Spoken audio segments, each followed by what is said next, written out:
Learning मंत्रा के online पाठशाला में आप लोगों का स्वागत है। हम लोग राजनीति विज्ञान के प्रश्नों को हल कैसे करें, इस श्रृंखला के अंतर्गत टॉप 10 सवालों का अध्ययन कर रहे हैं। 10 महत्वपूर्ण सवाल और उसका विश्लेषण कर रहे हैं। आज के सवाल का जो विषय होगा वह है मध्यकाल के राजनीतिक चिंतक और आधुनिक राजनीति विज्ञान के जन्मदाता मैकियावेली का संबंध है इटली से।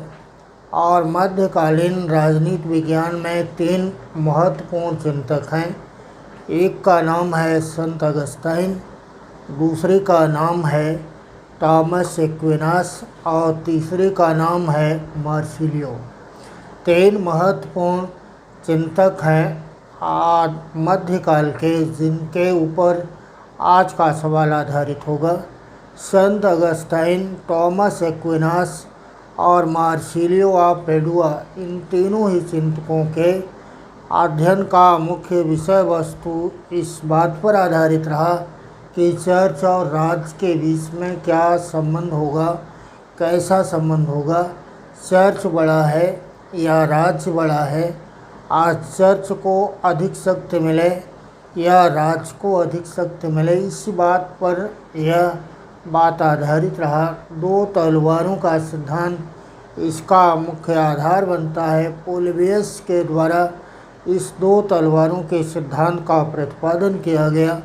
मध्यकाल के राजनीतिक ध्वंसावशेष पर मध्यकालीन राजनीति विज्ञान की प्रतिक्रिया और धर्म और चर्च के महत्व को कम करते हुए आधुनिक राजनीति विज्ञान का तर्क के आधार पर विकास होता है। और आधुनिक राजनीति विज्ञान का प्रथम विचारक कहा जाता है मैकियावेली को। इसीलिए मैकियावेली को आधुनिक राजनीति विज्ञान का पिता कहते हैं। तो चलिए हम लोगों का आज का ये टॉप 10 क्वेश्चन राजनीति विज्ञान का, जिस पर विश्लेषण के साथ आपको बतलाना है इसका सही उत्तर क्या होगा। इस 10 सवालों का हम लोग आज स्टार्ट करते हैं कि ये 10 सवाल कौन से हैं। सबसे पहला प्रश्न है प्रश्न संख्या 1 में, मध्यकाल का प्रथम राजनीतिक विचारक का नाम क्या है। मध्यकाल के प्रथम राजनीतिक विचारक कौन है।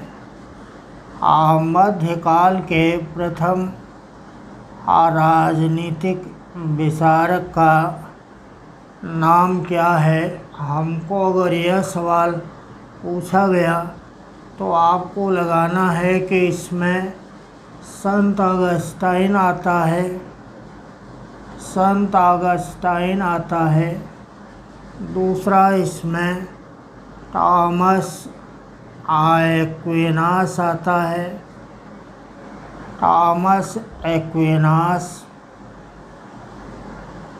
थर्ड में मार्सिलियो और लास्ट में इसमें पोलिबियस। आपको इसका उत्तर क्या लगाना है। सबसे पहला, मध्यकाल के 3 महत्वपूर्ण चिंतकों में सबसे पहले राजनीतिक चिंतक का नाम है संत अगस्टाइन, इसलिए आपको लगा देना है संत अगस्टाइन। संत अगस्टाइन मध्यकाल के वे राजनीतिक चिंतक हैं जिन्होंने एक महत्वपूर्ण पुस्तक का लेखन किया था जिसका नाम है सिटी ऑफ गॉड, अर्थात ईश्वरीय राज्य की अवधारणा। इसलिए अगर आपको सवाल यह पूछ लिया गया कि ईश्वरीय राज्य की अवधारणा का संबंध किससे है, तो भी इसका उत्तर क्या होगा, संत अगस्टाइन। या आपको अगर यह सवाल भी आता है कि 2 राज्यों का सिद्धांत किसने दिया था, 2 राज्यों का सिद्धांत भी दिया था किसने, 2 राज्यों का सिद्धांत भी दिया था संत अगस्टाइन ने। इसको भी दिया। संत अगस्टाइन के द्वारा इस बात का भी प्रतिपादन किया गया था और संत अगस्टाइन ने दो राज्यों के सिद्धांत का प्रतिपादन किया। एक को शैतान का राज्य कहते थे, जिसको गैर ईसाइयत कहा गया, और दूसरे को भगवान का राज्य कहा गया। जहाँ ईसाई धर्म का पालन होता हो उसे ईश्वरीय राज्य कहते हैं, और जहाँ गैर ईसाइयत का चलन था उसको शैतान का राज्य कहा गया। हर एक व्यक्ति की इच्छा होती है कि वह शैतान के राज से निकल कर के ईश्वरीय राज की सदस्यता को ग्रहण करें। ईश्वरीय राज की सदस्यता को ग्रहण करने के लिए चर्च और पोप के आज्ञा का पालन करना आवश्यक होगा। यह बात सिटी ऑफ गॉड नामक पुस्तक में संत अगस्ताइन के द्वारा दिया गया। बड़ा अगला भी सवाल इस पर यह पूछा जा सकता है कि दो राज्यों का यह सिद्धांत किस अवधारणा पर आधारित रहा। तो यह आधारित रहा दो तलवारों के सिद्धांत पर। यह आधारित था दो तलवारों के सिद्धांत पर आधारित रहा, और दो तलवारों के सिद्धांत का प्रतिपादन किया था। किसने यह प्रतिपादन किया था? पोलेबियस ने। पोलेबियस के द्वारा दो तलवारों के सिद्धांत का प्रतिपादन किया गया था, जिसका अर्थ है कि सत्य या सत्ता एक होगा चर्च के हाथ में और दूसरी सत्ता होगी राजा के हाथ में। अगर दोनों ही सत्ताओं के बीच में संघर्ष होता है तो चर्च या पोप की शक्ति को ही विजय प्राप्त होगी। अर्थात संत अगस्ताइन के द्वारा अपने इस राजनीतिक चिंतन के अंतर्गत महत्व दिया गया था राज की तुलना में चर्च को।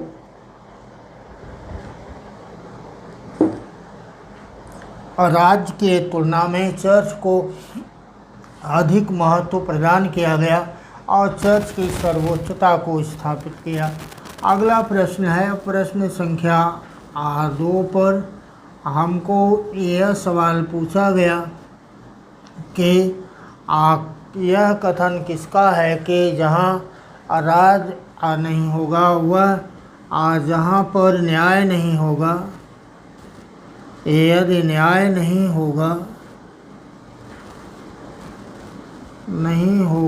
तो राज डाकुओं का झुंड बन जाएगा। राज्य डाकुओं का झुंड बन जाएगा। यह कथन किसका है?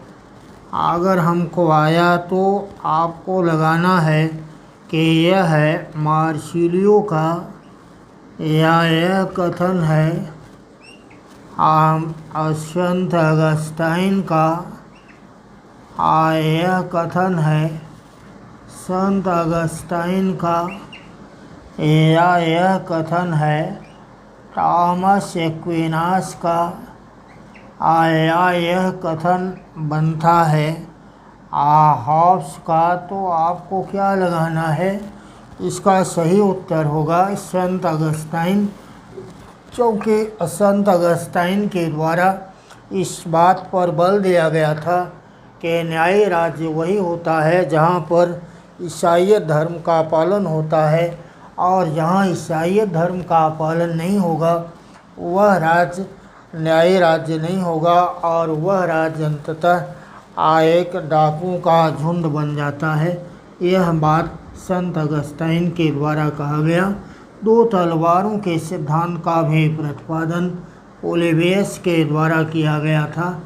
अब हम लोगों को बात यहाँ पर यह समझना है, प्रश्न संख्या 3 के अंतर्गत आपको सवाल आया कि मध्यकाल का अरस्तु किसको कहा जाता है?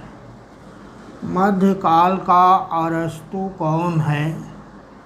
अगर यह प्रश्न पूछा गया तो सबसे पहले हमको सवाल यह आया पोलेबियस को, बी के अंतर्गत आपको आ गया अगस्टाइन को, आपको सी के अंतर्गत आ गया एक्विनास को, या डी में आ गया मार्सिलियो को। तो आपको क्या लगाना है कि यह कथन मूलतः किसका है, किसके संदर्भ में यह बात कहा जाता है कि यह मध्यकाल का अरस्तु था। मध्यकाल का अरस्तु कहा जाता है टॉमस एक्विनास को, इसलिए आपका सही उत्तर इसका होगा टॉमस एक्विनास। टॉमस एक्विनास को मध्यकाल का अरस्तु इसलिए कहते हैं क्योंकि इनके राजनीतिक चिंतन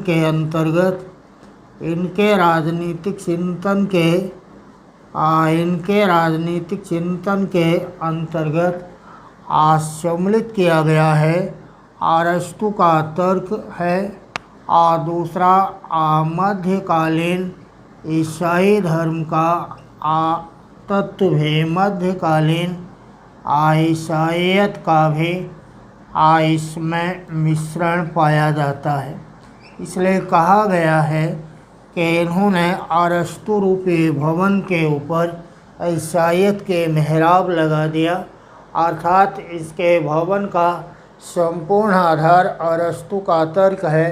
अरस्तु से तर्क और विवेक को ग्रहण किया, जबकि मध्यकाल के चर्च से या मध्यकालीन राजनीति विज्ञान से इनके द्वारा आस्था और विश्वास को ग्रहण किया गया और इसी के आधार पर टॉमस एक्विनास को मध्यकाल का अरस्तु कहा जाता है। इसलिए अगर आपको सवाल यह पूछा गया कि मध्यकाल का अरस्तु कौन है, तो आपको बतलाना है कि मध्यकाल का अरस्तु टॉमस एक्विनास कहलाता है। अगला सवाल है प्रश्न संख्या 4 के अंतर्गत हमको सवाल यह आया है कि मध्यकाल का अंतिम चिंतक कौन है।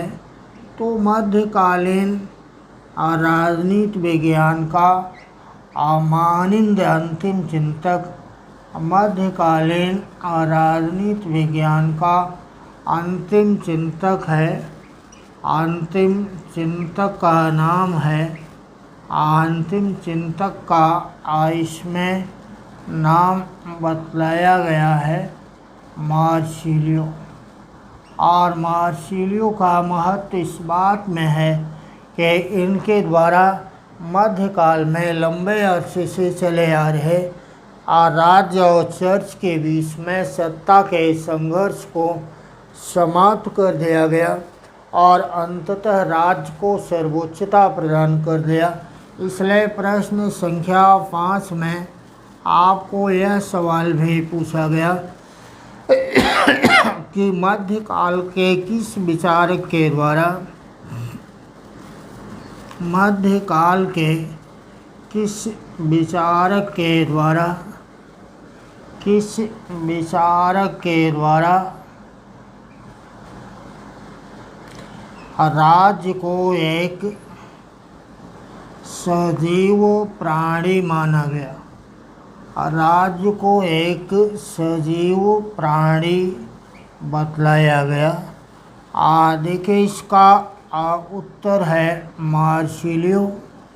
मार्सिलियो के द्वारा, मार्सिलियो ऑफ पेडुआ के द्वारा मध्यकाल में राज्य को एक सजीव प्राणी माना गया और राज्य को यह सजीव प्राणी मानने की बात का संबंध होता है राज्य को के प्रकृति के आंगिक सिद्धांत का समर्थन करना। इसलिए मार्सिलियो के द्वारा राज्य की प्रकृति के आंगिक सिद्धांत का समर्थन किया गया। और आपको यहाँ पर यह बात भी याद रखना है कि आंगिक सिद्धांत का प्रतिपादन सभी आदर्शवादी विचारक करते हैं, बट यहाँ मध्यकाल में किसी राजनीतिक विचारधारा का उद्भव और विकास न होने के बावजूद भी राज्य को एक सजीव प्राणी मानने का कार्य किया, राज्य को सर्वोच्चता प्रदान किया और चर्च को भी उसके अधीन माना। इसीलिए मार्सिलियो के द्वारा कहा गया कि राज्य एक शरीर के समान है और विभिन्न वर्ग उसके अंग होते हैं, जैसे किसान है, सेना है, आया पुरोहित है, आया पादरी वर्ग है, या सैनिक वर्ग है, या प्रशासक वर्ग है। सब सारे वर्ग जैसे इसके राज्य के अंग हैं, वैसे ही पादरी भी इसका अंग होता है। इसलिए राज्य अन्य वर्गों के समान पादरी वर्ग पर भी उतना ही नियंत्रण स्थापित करने का कार्य करता है। देखिए, अगला सवाल आपको इसमें पूछा जाता है, और सवाल यहाँ पर यह है,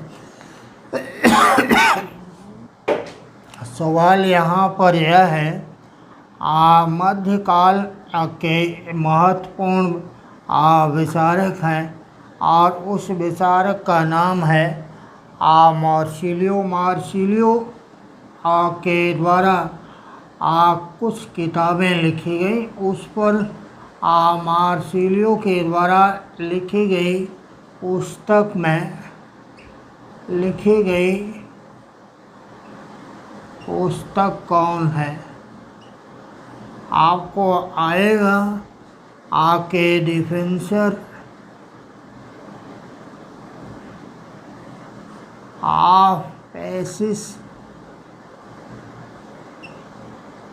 and Defensor of Minor and Defensor of minor,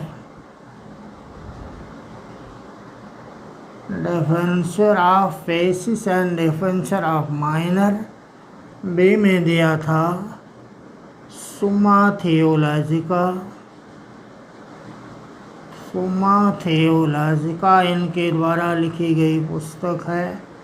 तीसरा दिया था सिटी ऑफ गॉड, और चौथा दिया था सभी क्या लगाएंगे, इनके द्वारा लिखी गई महत्वपूर्ण पुस्तक का नाम है डिफेंसर of Pacis and Defensor of minor. जबकि सुम्मा थियोलॉजिका यह किताब है किसके द्वारा लिखी गई? थॉमस एक्विनास के द्वारा इस किताब का लेखन किया गया, और संत अगस्टाइन के द्वारा लिखा गया था city of God. Sant Augustine ने यह किताब लिखा था सिटी ऑफ गॉड। तो अगला सवाल हम लोगों को इसमें पूछा गया प्रश्न संख्या 7 में, और सवाल यह है कि आधुनिक राजनीति विज्ञान का आधुनिक राजनीति विज्ञान का पिता किसे कहते हैं? आधुनिक राजनीति विज्ञान का पिता किसको कहा गया है?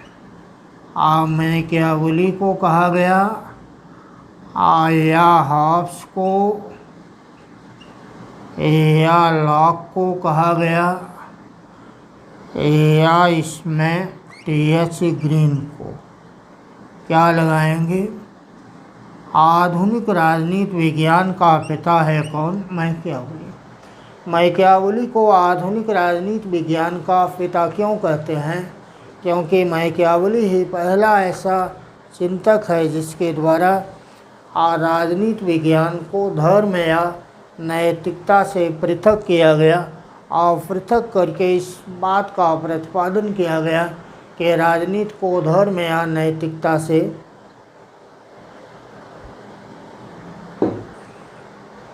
अलग होना चाहिए। इसलिए आधुनिक राजनीति विज्ञान का पिता है कौन? मैकियावेली। और मैकियावेली का संबंध है कहाँ से? मैकियावेली का संबंध है इटली से। अब आपको अगला सवाल यहाँ पर आता है, और सवाल यह है कि आधुनिक काल में राज शब्द का सर्वप्रथम प्रयोग किया गया किसके द्वारा? उत्तर होगा मैकियावेली के द्वारा यह प्रयोग किया गया, और यह प्रयोग इन्होंने और राष्ट्रीय राज्य के अर्थ में किया था, और राष्ट्रीय राज्य के अर्थ में। और आपको एक बात मालूम है कि मैकियावेली के संदर्भ में एक बात आता है कि इनका एकमात्र उद्देश्य था इटली की सुरक्षा। इनका उद्देश्य था इटली की सुरक्षा और उसको शक्तिशाली बनाना, और उसको शक्तिशाली बनाना। अगला सवाल इसमें हम लोगों को प्रश्न संख्या 9 में पूछा गया। प्रश्न संख्या 9 में सवाल यह आया कि मैकियावेली के द्वारा मैकियावेली ने इटली के पतन के लिए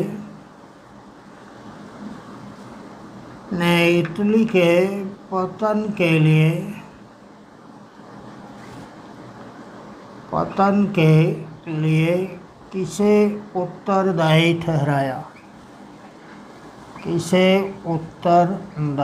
ठहराया। आपको अगर यह सवाल आता है तो इसका उत्तर क्या होगा? आपको बतलाना है कि मैकियावेली के द्वारा इटली के पतन के लिए किसको उत्तरदायी ठहराया गया था? धनाढ्य वर्ग को ठहराया गया था, या पुरोहित वर्ग को ठहराया गया था, या चर्च और पादरी वर्ग को? तो इसका उत्तर क्या होगा? इन्होंने चर्च और पादरी वर्ग को इसका उत्तरदायी ठहराया था कि इटली के पतन के लिए चर्च और पादरी वर्ग उत्तरदायी होता है। यह बात कहा था मैकियावेली। देखिए, प्रश्न संख्या 10 में हमको सवाल आता है कि भारत का मैकियावेली। प्रश्न संख्या 10 में प्रश्न है, भारत का मैकियावेली किसे कहा जाता है? भारत का मैकियावेली किसे कहते हैं? हमको सवाल यह आएगा तो इसका उत्तर होगा आचार्य कौटिल्य को भारत का मैकियावेली कहा जाता है। इसलिए अगर सवाल पूछा जाता है कि भारत का मैकियावेली किसे कहते हैं, तो भारत का मैकियावेली कहा जाता है आचार्य कौटिल्य को। इसीलिए मैकियावेली की पुस्तक द प्रिंस की तुलना की जाती है। प्रिंस के साथ आचार्य कौटिल्य की पुस्तक अर्थशास्त्र की तुलना की जाती है। दोनों ही विचारक यथार्थवादी हैं। जिस प्रकार से मैकियावेली का उद्देश्य था इटली को एक शक्तिशाली और सुरक्षित राष्ट्र के रूप में स्थापित करना, वैसे ही भारत में कौटिल्य का भी उद्देश्य था कि वह मगध साम्राज्य को शक्तिशाली और सुरक्षित बनाए। दोनों ही न केवल सैद्धांतिक राजनीति वैज्ञानिक रहे, बल्कि दोनों के ही द्वारा राजनीति विज्ञान में अपनी महत्वपूर्ण भूमिका के साथ साथ अपने देश के राजनीति में यथार्थ में भी किसी पदाधिकारी के रूप में अपनी कृत्यों का निर्वहन किया गया। अनेक बातों में समानताएं हैं। इसलिए इस प्रश्न के उत्तर में यह बात आपको समझना है कि जो काम मैकियावेली ने किया था इटली में, वही काम भारत में किया है आचार्य कौटिल्य ने। इसीलिए कौटिल्य को भारत का मैकियावेली कहा जाता है। चलिए, यह बात हम लोगों के टॉप 10 का था। हमारा ऑनलाइन बैच लगातार चल रहा है। ऐसे विद्यार्थी जो अभी भी इस बैच में एडमिशन लेना चाहते हैं, वे एडमिशन ले सकते हैं। एडमिशन लेने के लिए दिए गए नंबर पर कॉल या व्हाट्सएप करके संपूर्ण जानकारी हासिल कर सकते हैं। इसमें कंप्लीट क्लास होगा। क्लास के साथ साथ इसमें पीडीएफ नोट्स होगा और टेस्ट भी कराया जाएगा। यह थॉट्स थ्योरी, संविधान, पब्लिक एडमिनिस्ट्रेशन, तुलनात्मक राजनीति विज्ञान तथा अंतर्राष्ट्रीय राजनीति विज्ञान का पूरा पैकेज आपको पढ़ाया जाएगा। खैर, ये बात हम लोगों की आज तक की थी। अगले क्लास में हम लोग फिर मिलते हैं। तब तक के लिए धन्यवाद। जय हिंद।